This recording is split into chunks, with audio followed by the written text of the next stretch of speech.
The Quarantine Sessions podcast with J. Cole.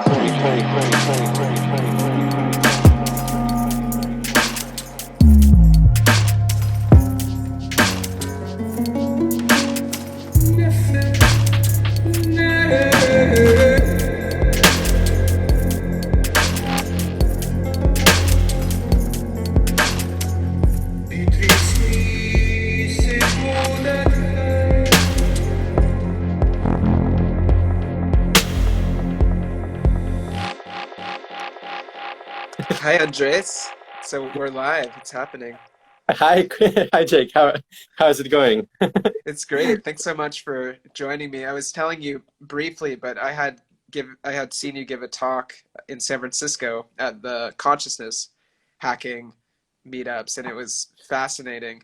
You were talking about, I think, being able to map out the individual differences in people's brain shapes in order to create chemicals like nootropics that would be specifically geared towards them, which was really mind blowing. I don't know if you can tell me a little bit more about that because it was a while ago, but I mean, it made a big impression and it was really interesting.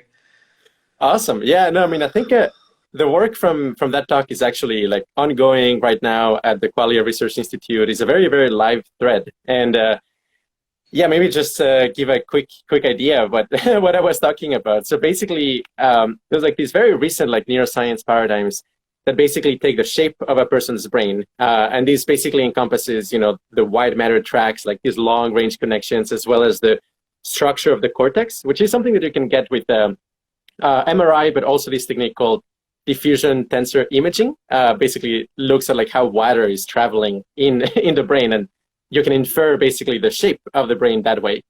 And based on that, they basically identify the harmonic modes, the resonant modes of the brain. And this is going to be, yeah, like very much a person-specific sort of thing. And you know, that's an ongoing thing. There's like a couple universities where like that paradigm is being explored. They've explored it for like understanding how like LSD and ketamine impacts brain activity, with some like fascinating, you know, results. For example, with LSD, they were able to find that the overall energy of your state of consciousness is higher because the amplitude of all of these harmonics actually increases on LSD, which is kind of like a much better window in a sense into what's going on in the brain than something like just average cortical activity. Because if you do that, you know, you might find something like, hey, on LSD, actually activity in the brain decreases. But that's really kind of an artifact of how it's been measured. Anyway, the way in which we have kind of like taken that, what I would say almost kind of like alien level technology and tried to like look at it from many ways and like, okay, like what could we actually do with this? And the main thing that we're interested in doing is quantifying valence, basically how pleasant or unpleasant an experience is. And that's kind of like, yeah, really where like a lot of like possible therapeutic applications happen. Because if you know for a fact that, you know, something like coloracetam, you know, an otherwise pretty mild and like unknown nootropic, you know, if it activates consistently, let's say like the 15th harmonic of your brain resonant modes, you can use that in order to fine tune a person's state. And, you know, for the most part, most people may take that nootropic. They may not feel anything, or it might be a very subtle thing. But like a person who specifically, let's say, has like dissonance between the 15th and 16th harmonic, you know, that's going to be a profound change. And like that's kind of the power that you get by having these kind of gear levels of understanding of what is going on in the brain. You can actually really fine tune it at a very, very personal level. Wow. Yeah, it's so amazing to think about that. So you would use basically computer technology to map out the resonance of a particular person's brain, and then you could basically 3D print a particular substance that would be mapped out for their brain chemistry specifically. More or less, yeah. I mean, definitely this notion of like the resonant modes of each person is like individual and like really personal. And like, you know, that might go a long way in explaining even like, you know, musical preferences between people. Mm-hmm. That some people literally resonate better with certain types of music than others. Just as, you know, different types of caves or, you know, places like resonate with different instruments. Like it actually depends on the acoustics. So like actually how we talk about it at QRI is this term we call the neuroacoustics of your nervous system. And that is something that depends on the individual person. And the main thing that we're actually trying to do with this is, in a sense, like understand what is the proper tuning of a brain. And in some sense, like some brains might be easier to tune than others. But the overall idea is that a lot of like negative experiences may be driven perhaps, and this is what we're trying to test, between the dissonance of those harmonics. That in you know, this notion of, you know, cognitive dissonance or like an inner sense of dissonance, it's a literal thing. Like it's actually happening, and it's like dissonance between your resonant modes in your brain. It's not only, you know, a figure of speech. Like there's actually a physical analog in the electromagnetic field that is happening when you experience cognitive dissonance. And we're trying to, in a sense, like prove that, or at least, you know, test it. Wow, that's amazing. Yeah, I'd love to hear more about the Qualia Research Institute and the kind of work that you're doing and how you're researching consciousness. Something that I really appreciate is that you're very interested in what you call exotic states of consciousness, and that's included a lot in the kind of research that you're doing. But I'd love to hear more about that. Yeah, absolutely. Actually, I'm just going to turn off the fan just in case that's an audio issue. But yeah, no, I think broadly speaking, we have three very large areas. So we have philosophy, and I mean, quite frankly, doing philosophy right is very difficult, and the goodness of doing philosophy right is not obvious either. So, like, you know, saying like, hey, like donate to us because we're gonna do philosophical research, like doesn't sound like a good value proposition for the most part. I must admit, but no, I think like doing philosophy right is super important. And then we have this other layer, which is neuroscience, you know, and it's kind of like actually getting our hands dirty into like analyzing neuroimaging data sets, like analyzing depression data sets or data sets of, for example, people who are hyperthymic, people who are like constantly really, really happy. There's a subset of people like that. And of course, understanding like exotic states of consciousness with a priority towards the things that have like a lot of healing potential, such as MDMA and 5-MeO-DMT. We're super interested in those substances in particular. And then finally, neurotechnology, which is even more hands-on. It's kind of we work with several pieces of hardware. Maybe you have heard some of them. There's kind of they're in a different room, I believe, but I could probably show them to you if you're curious. But basically, this stroboscopic glasses, for example, combined with a full body vibration, you know, like these haptic suits. The most common one is called a SUPAC. And what we're doing there is like, yeah, okay, awesome, excellent. You've experienced similar it. to an Ajna light, right? Is what you're talking about? So yeah, the Ajna light is a really powerful strobe. You know, they have kind of their magic frequencies, so to speak, that, hey, like they seem to have like a lot of powerful emotional effects, potential for healing effects. What we're doing is, I mean, not to, you know, say anything about the Ajna light. You know, I think it's great, and that avenue of therapy is very, really important. But in a sense, we're kind of integrating many things at once. You know, the Ajna light, something like the Ajna light, but then synchronized. You know, it's not only about like having a flashing lights at a, you know, very powerful strobe. It's also about those flashing lights not being dissonant and also being consonant together with the music. You know, and that's where actually a lot of kind of the algorithms become very relevant. You know, that to understand how you synchronize body vibration and light simulation and sound, you actually require kind of to understand what dissonance is, so that, you know, the algorithm can say like, okay, you know, this is synchronized, but it's going to create a dissonance response. And that's something we want to filter out. So, but yeah, basically all of that put together in our experiments at festivals. You know, we brought this technology at festivals, at parties, and we've run probably like 100 people through it so far. And, you know, it's really powerful. A lot of people say like, you know, totally sober, it takes them to the level of kind of like 100 micrograms of LSD type of degree of psychedelia. It's obviously synergistic with anything. If you're on, you know, LSD or even THC or ketamine, like it definitely amplifies the effects substantially. But the most impressive thing so far from that line is really the trauma healing potential that we've seen. Some people with some pretty enduring PTSD have told us that, hey, like actually they experience a tremendous release from it, and it lasted, not only one day, but it actually endured for like several weeks afterwards, which, that's, super promising.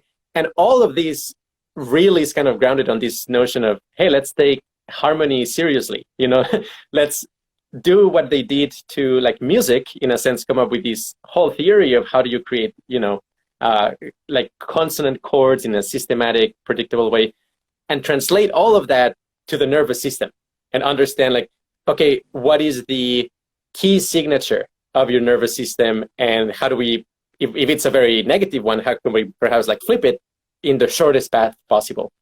So anyway, maybe that gives you a rough idea of the the work at QRI. I'm happy to like dig deeper into any of those areas. Yeah, amazing. Yeah, I'm really interested in technologies that have powerful mind-altering potential, but because of the stigmatization and illegality of psychedelics, I think it's useful to have these other technologies that can also induce these altered states of consciousness, which have been found to be really healing and are certainly really amazing experiences. I was really fascinated by your article about the geometry of DMT and stuff. That was like the most thorough, in-depth analysis I've ever seen on the DMT state. And I'm curious if you could tell me a little bit more about that and how you came up with that information. Oh my gosh. Well, yeah, no, it's a fascinating journey. There's definitely, I mean, there's a huge value, actually, I would say, in like having a network of people who are, I mean, it's kind of like this blend of artists and like technical people. And like, I'm friends with people, who have like PhDs in math who do DMT, regularly. and it's kind of like pretty special to have that connection, because then you can actually, ground everything that they experience and ask questions and say like, okay, is there a mathematical framework we could bring here to explain that? And then like, they might go off for a while, they have, 10 more experiences, they come back and say, well, that framework didn't actually work precisely. There's maybe this other one. And yeah, it took a bit of iteration to kind of like get to kind of this comprehensive map of, okay, what the hell is this DMT state space, which is utterly mind-blowing for anybody who's, vaporized DMT or taken ayahuasca. And the thing is, there's a very sneaky and surprising thing about this, which is that it doesn't matter, almost doesn't matter how much DMT you took.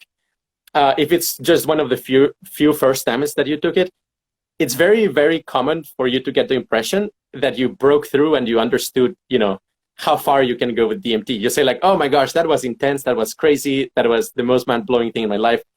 But then, a month later, you take a higher dose and it's like, actually, yeah, there were like 2 or 3 levels above that.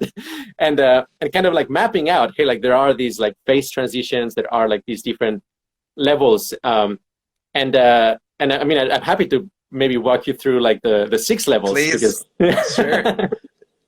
Definitely. So, I mean, first of all, you have kind of the threshold level, which is definitely what Terence McKenna was talking about when he said that, small amounts of psilocybin, it makes your vision more, have like a higher level of acuity, like more precise and like kind of a detailed, high definition vision.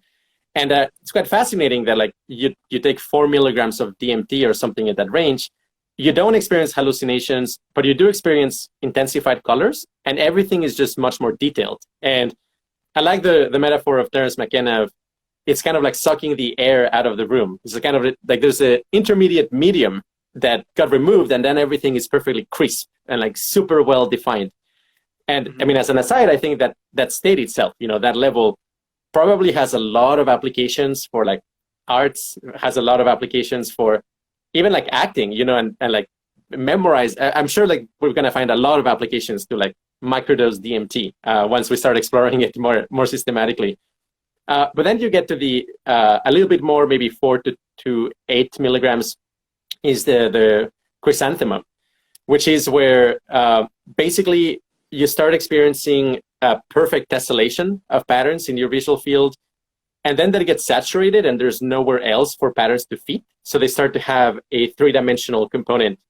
And a lot of people describe this as kind of the blossoming of a flower, or the unwrapping of a present. That's a very common metaphor people use. It's kind of, there's just too much 2D surface that you kind of have to unfold it somehow to be able to fit everything together. If you take a little bit more, maybe up to like 12 milligrams, then you get to what I call the magic eye level.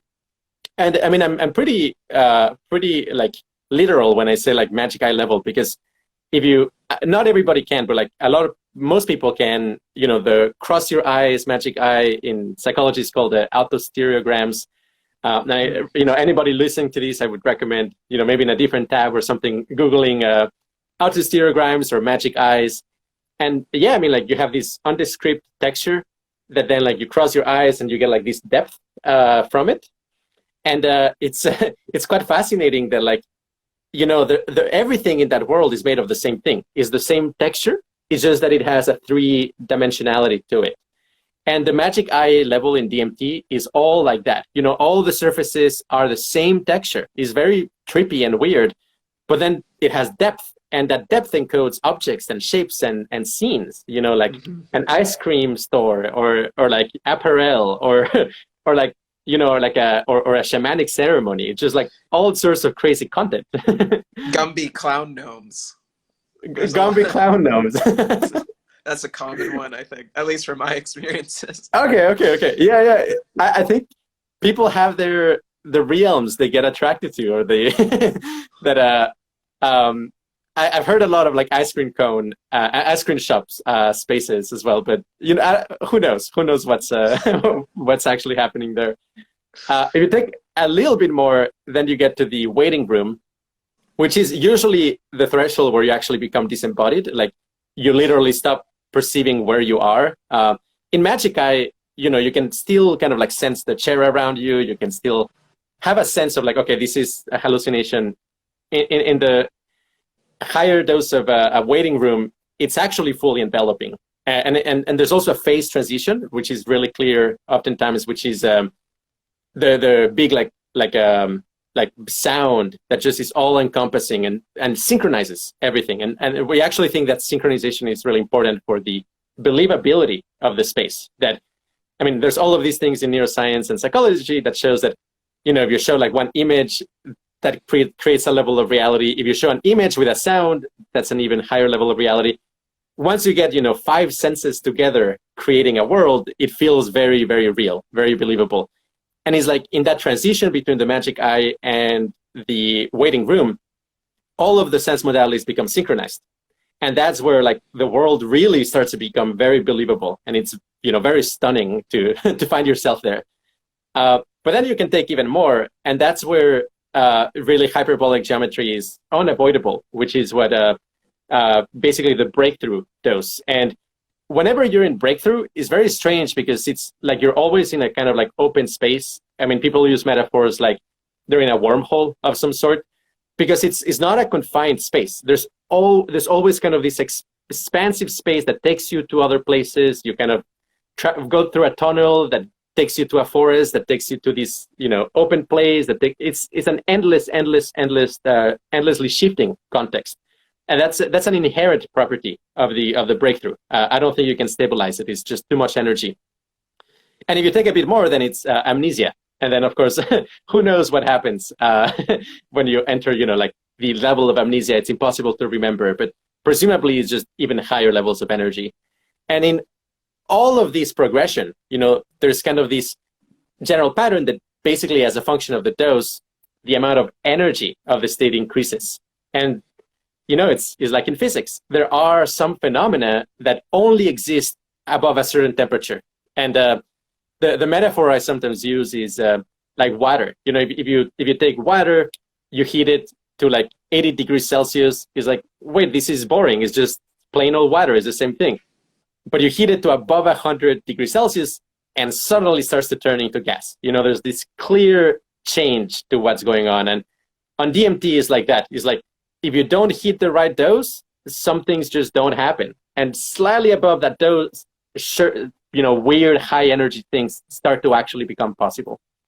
Do you think that it's literally that you're raising the frequency of your consciousness to be able to perceive things that exist kind of objectively, or is it more of an internal subjective experience that you're having that's really only dependent on your brain chemistry? I mean, I'm agnostic about this. I I guess my intuition is that it's all inside your head, but Mhm. I'm definitely open to other views, and and I've heard some crazy anecdotes that suggest maybe there's something else.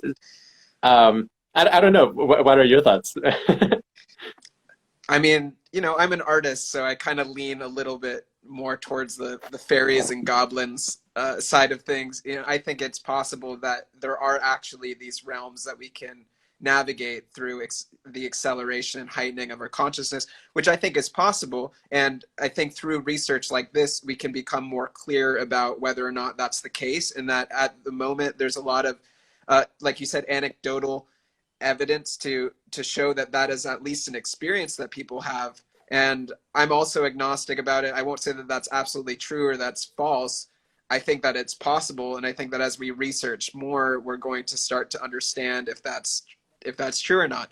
But like the other day, I watched this YouTube video with Shane Moss, the comedian. He was talking about this experience that he had repeatedly on DMT, where he would have a breakthrough experience, and in this space he contacted this purple woman that was like his girlfriend in the other dimension. But then he had a strange experience, which is that he gave a friend DMT for the first time, and he got really blasted off. He had a full breakthrough experience, and his friend was like, "Oh, they really love you here." And Shane was like, "Yeah, it's a feeling of love and connection." He's like, "No, they really love you, Shane." and then his friend said, "And there's this purple woman here, and she has a message for you. She wants to tell you that she loves you." And so he encountered this same entity. And I've heard of just very strange experiences like this that kind of cross the barrier of personal experience into something more transpersonal, like it's an actual place that people are visiting,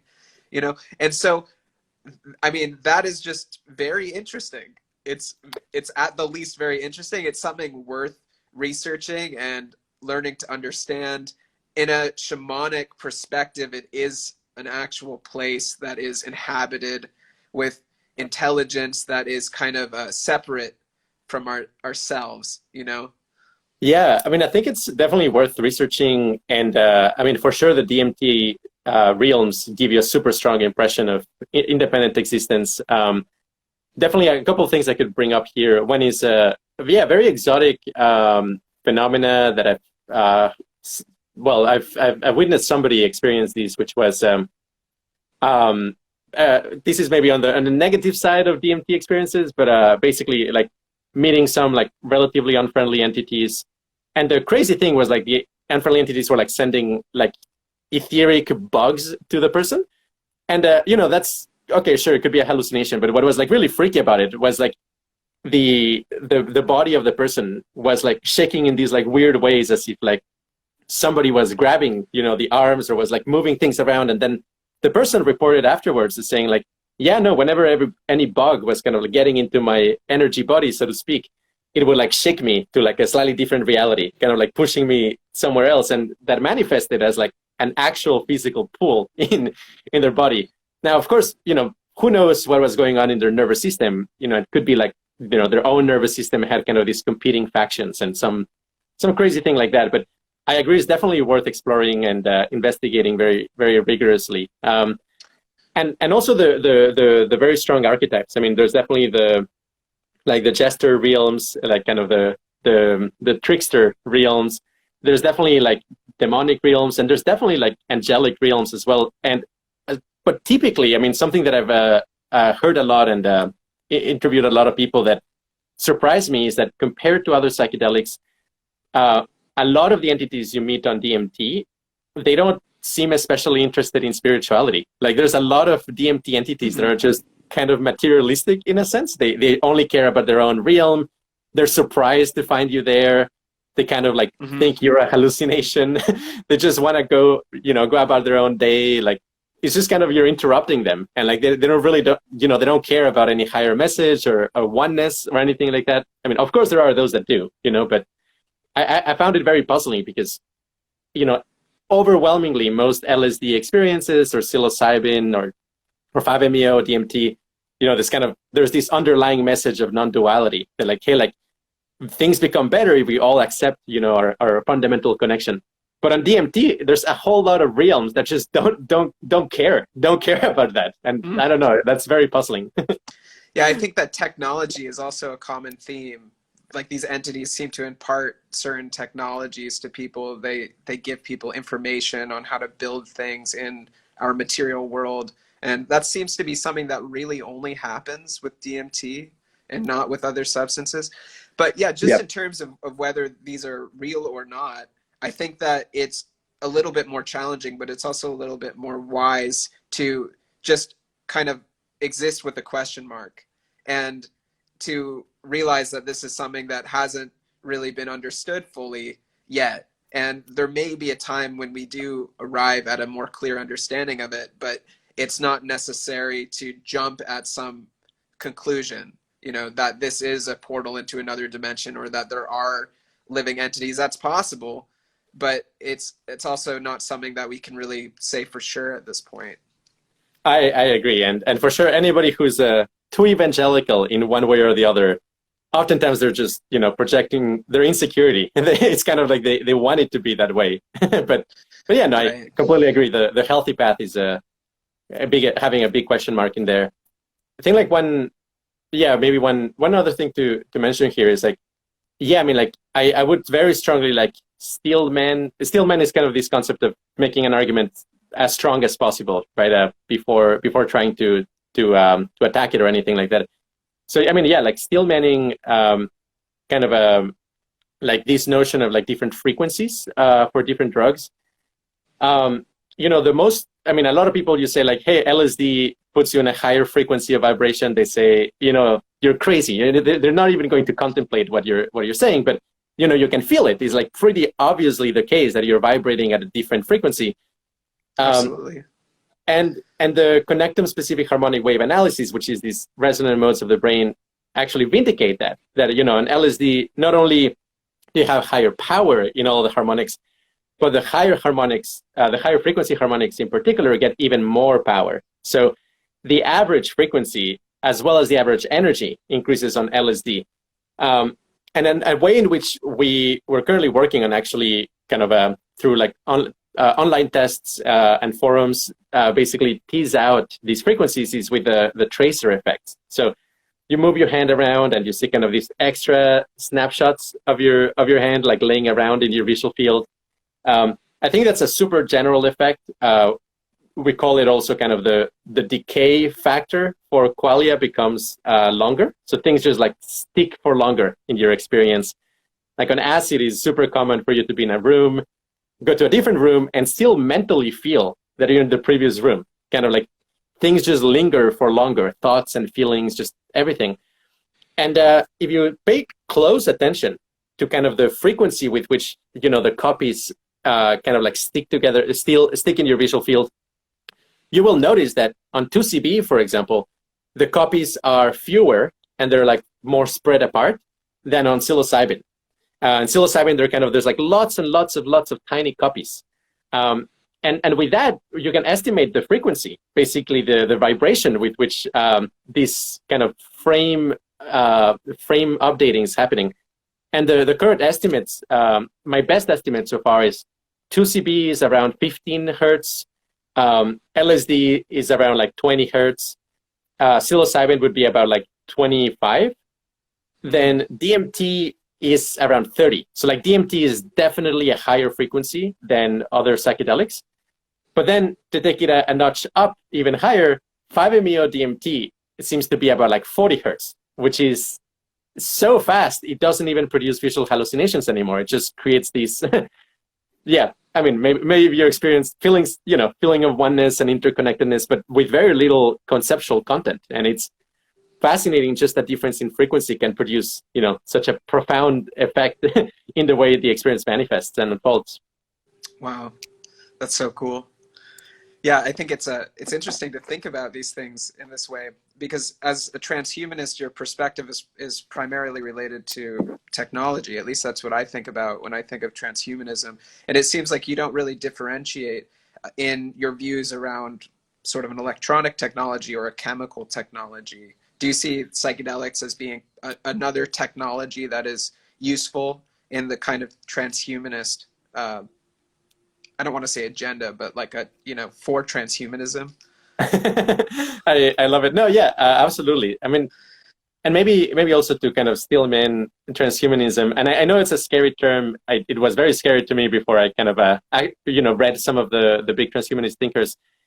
One very simple way to summarize what transhumanism is that I find very helpful is basically the three supers of transhumanism, which is just the pursuit of super happiness, super longevity, and super intelligence. And, in some sense, that's just humanism. It's kind of a generalized humanism that says, well, being smart is good. Why not being super smart? And living a long time is good. Why not live even longer? So, and definitely in the context of happiness, just not having intense suffering is good. Sure, let's get rid of suffering. But, and I do see a difference to some extent between like electronics and chemical technology. But there's a very deep reason why, and that has to do with here's where a lot of people would probably kill me by just mentioning this explicitly. But I think it has to do with the quantum properties of consciousness. That it's actually the wetware, the biochemical properties of the brain are actually very essential for the way in which consciousness works in our brain. And even though you can replicate some aspects of it digitally, I don't think you can, for one, be able to solve what's called the phenomenal binding problem, which is like you have all of these like spatially distributed patterns, but somehow in the brain, they come together to create a unified experience. And that's something that, as far as I can tell, actually requires a mechanism of action, something that deeply, at basement reality, so to speak, provides the glue to, glue all this information into a unified experience. And in that sense, I actually consider the more impactful future technologies to be much more in the realm of biotechnology than anything digital, as a matter of fact. Yeah, I think that's different than, at least my understanding of transhumanism. It seems like most people are more geared towards digital technology and towards computers and things like that. And I think that it's interesting to consider that chemicals like psychedelics are also a technology that can also have an evolutionary impact and can be used in much the same way. Yeah, I mean, and the main way we see psychedelics really playing a key role here is, I mean, on the scientific front, like reverse engineering valence, understanding the mathematics of pleasure and pain, what well-being is, what ecstasy is. But then in terms of, enhancing well-being, it is through this process that we call neural annealing, which I'm not sure if you've encountered in our works, but it's this concept that, you don't actually require, any kind of like high energy state of consciousness can be flipped around in such a way that as you cool down, you basically crystallize patterns that are very, very positive for you. So in some sense, you can kind of like make this analogy between, metals and how the brain works. That, like metals, to get a very, very smooth metal lattice, you need to heat up the metal until it decrystallizes, it practically melts. You don't actually need to melt it, but it needs to get to a high temperature. And then the high temperature will basically organize these atoms in a perfect lattice. And as you cool down, that lattice will basically stick and crystallize. So, for things like psychedelic therapy, we think like that's actually what's going on. You heat up your brain, all of that entropy is going to get rid of all of the current kind of tension, inner imperfections that you have. And as you cool down, you're going to settle in a much more smooth and harmonious state. So that's one of the key research paradigms. We're trying to understand that process. And, it's one of the reasons why, if somebody's having a freak out on LSD or something like that, I do not think it's a good idea to give them antipsychotics, because it's kind of like taking a metal that is, overheated and then plunging it into icy water. And like, if you do that, the metal is going to be very brittle afterwards. Mm-hmm. You didn't complete the annealing process, you actually made it worse. What you need in a sense is a way of like lessening the effects a little bit, but then let the effects cool down in the natural progression, which is what you need to actually anneal a harmonious pattern. Right. So in regards to the resonance of people's brains, you think that there are particular brain resonances that are more primed towards depression, for example, that somebody has more disharmony in their brain based on the particular resonance that could be then worked with through the process that you're describing to kind of crystallize a more positive neurochemistry? I do think so. And maybe to make it very explicit, in our theory, depression is basically low frequency dissonance. So it's basically when you have patterns of resonance that are dissonant with each other in the low frequencies. Whereas anxiety, we think, is high frequency dissonance. So that's kind of like where this difference between different emotions appears. It has to do not only with the frequency of the vibration, but ultimately also whether it's dissonant or consonant. So for example, like profound, like calm and serenity and peacefulness, that would be low frequency consonants. And then like joy is high frequency consonants. So yeah, I mean, basically whenever we can find these signatures, I think that's the way forward to be able to treat them.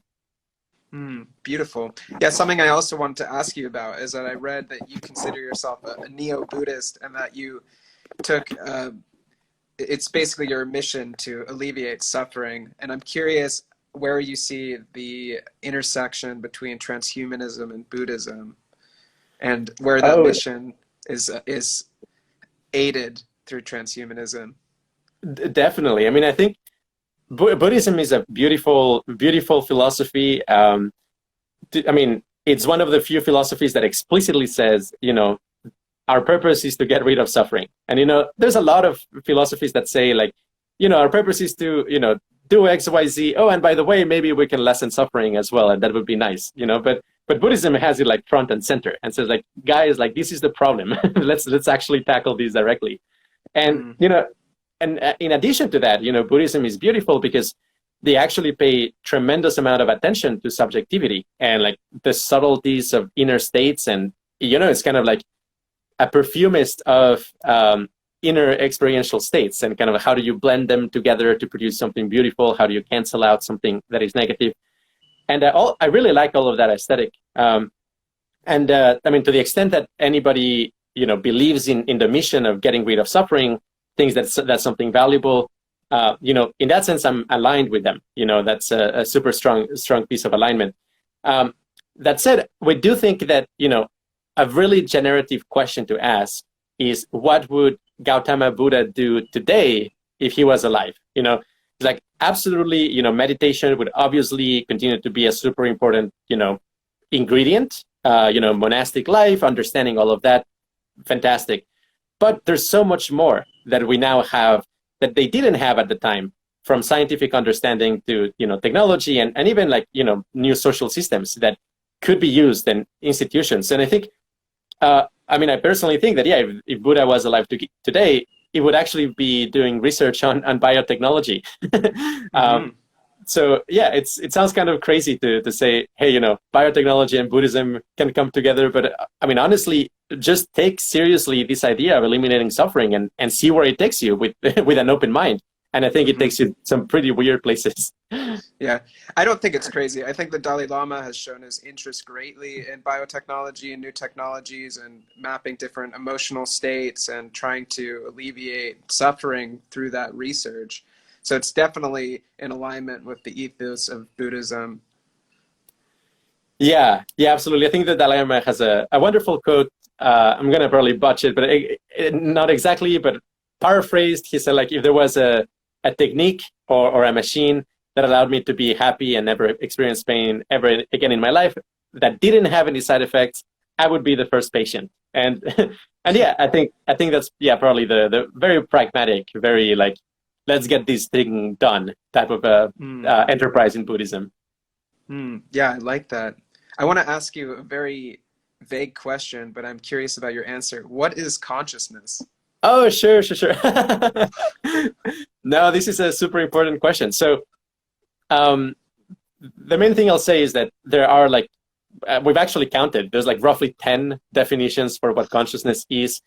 And, you know, I'm not the sort of people who like battles and says like, this is the right one, because honestly, every single definition of consciousness is freaking fascinating. Like, they're all super interesting.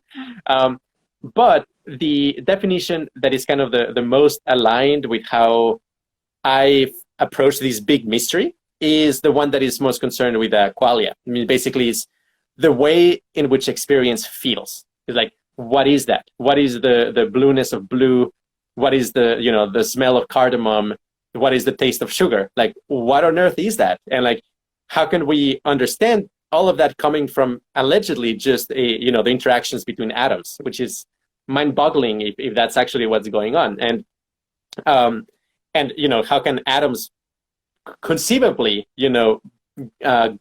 be glued together into this unified experience? And to that extent, that's why I lean towards this idea of a quantum consciousness, that you actually require a method for like binding together energy into a unified conscious experience. But yeah, I mean, ultimately, how we think of this at the Qualia Research Institute is that the deepest mysteries in consciousness have to do with the way experience presents itself. There are people who define consciousness as awareness of your environment, for example, which it's interesting and it's a good definition, but there's dreaming, for example. When you're dreaming, you're fully conscious, but you're not aware of your environment. So okay, there's kind of that edge case. And some people talk about it as like self-awareness, having an inner dialogue. You meditate for 10 years, you stop having an inner dialogue, but you're still conscious. You still experience colors and smells and tastes. So or very strong psychedelic experiences in which you don't exist as an individual entity, but yet there is certainly still consciousness that is being present to the experience. Absolutely. Like, exactly. With all of these definitions, definitely my method is like, let's find a counterexample to it. And if there's an obvious counterexample, then maybe that's not the most important, mystery here. But yeah, I mean, qualia, like, what on earth is the blueness of blue? That's a big one, in my opinion.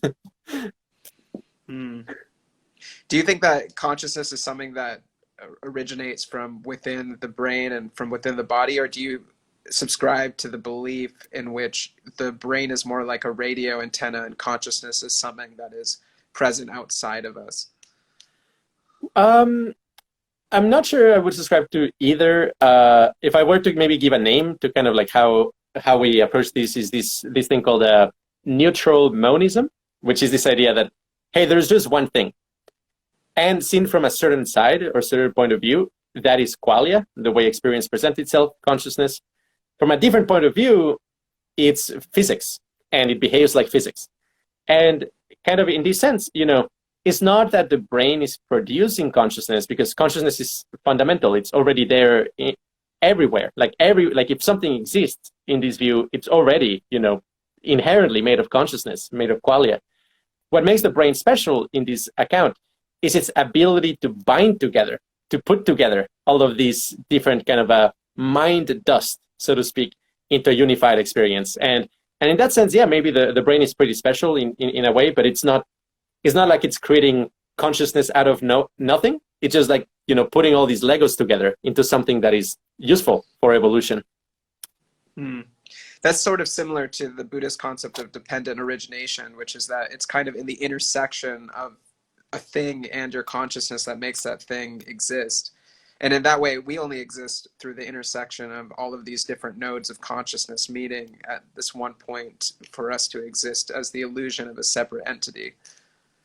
There's definitely something very, very true about that, and also could be super strongly steel manned. I would mention maybe for the crowd who's interested into looking into some of these theories, a fascinating feature of integrated information theory, one of the leading theories of consciousness, and it's one of our academic lineages at QRI, is that they try to understand information not only as passing of messages, which is, if you look at kind of the traditional textbook definition of information is the passing of messages and what that contains, basically, how are messages similar to each other, and how can you transfer the information in one system to another.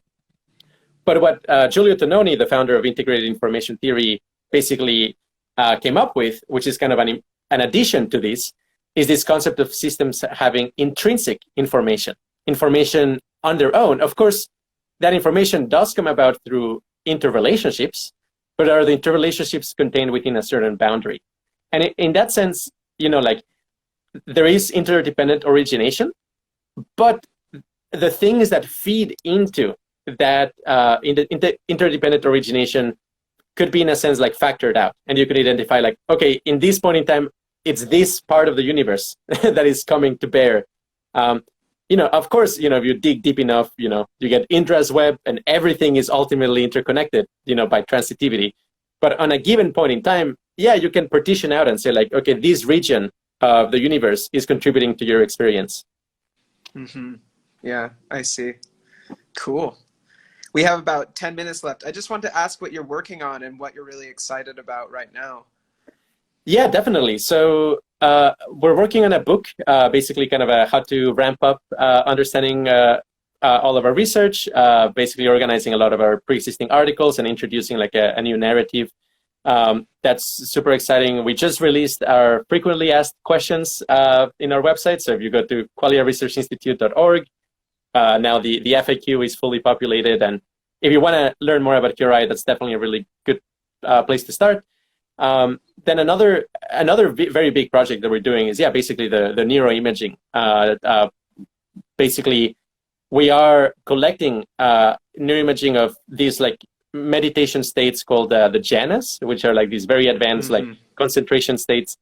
And there's like 8 of them, and they're like alleged. I personally haven't meditated enough to get there, but hopefully in the future I'll be able to report. But people describe them as like being really ecstatic and beautiful and similar to 5-MeO DMT in some ways, and similar to MDMA in some other ways, and that's really kind of like our main our focus when it comes to neuroimaging. I mean, we're doing like fMRI and especially EEG. We're like literally mailing EEGs to like meditation masters and then having Skype sessions with them to make sure they put them properly. And it's a trip. But we're getting it done. It's really exciting. And then analyzing those brainwaves to basically see if indeed in these super positive states of consciousness, if indeed they are very harmonious, if actually you can find that they don't have dissonance. And that's our current, maybe more technical project. And maybe, I don't know, for funsies, on the side, a super cool hobby for me, it's actually exploring scents, like all of the possible smells, and like what is the range of all possible smells. Like I have a box of like 200 molecules from basically perfume suppliers, and combining them in different ratios and basically creating a map of like, okay, what are all of the possible smells and how do you create any arbitrary smell? And that's also, it's a rabbit hole as well. But I think also principles of consonance and dissonance, perfumists have this sense of like, you make an accord, or you make an arrangement, or you add a note of patchouli or whatnot. They use the same language as in music.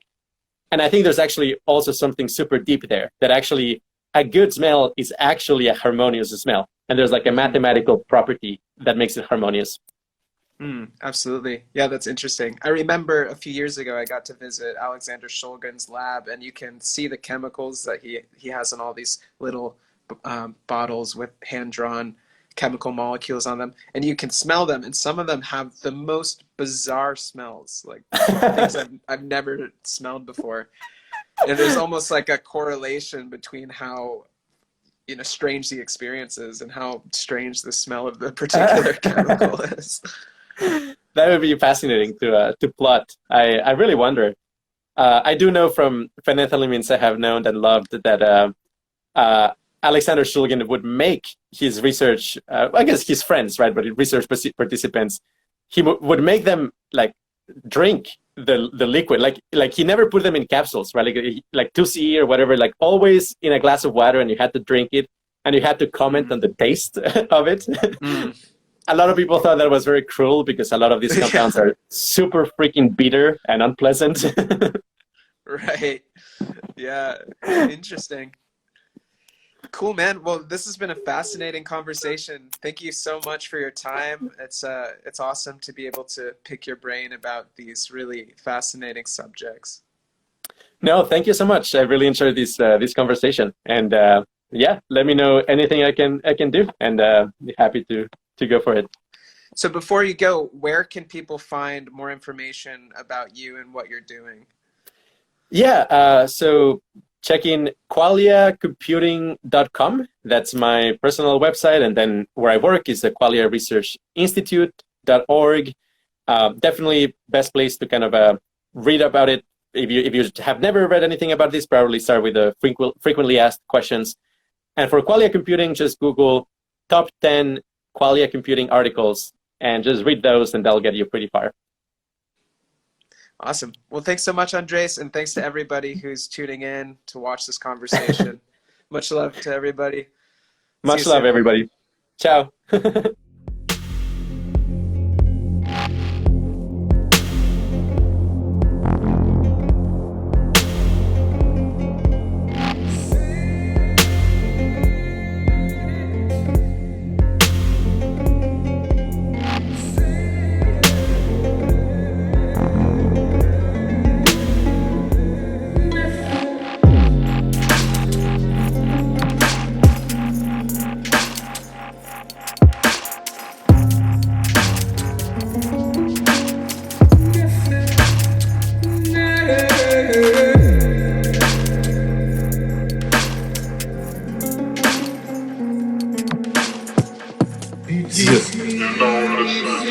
Quarantine Sessions podcast with J. Cole.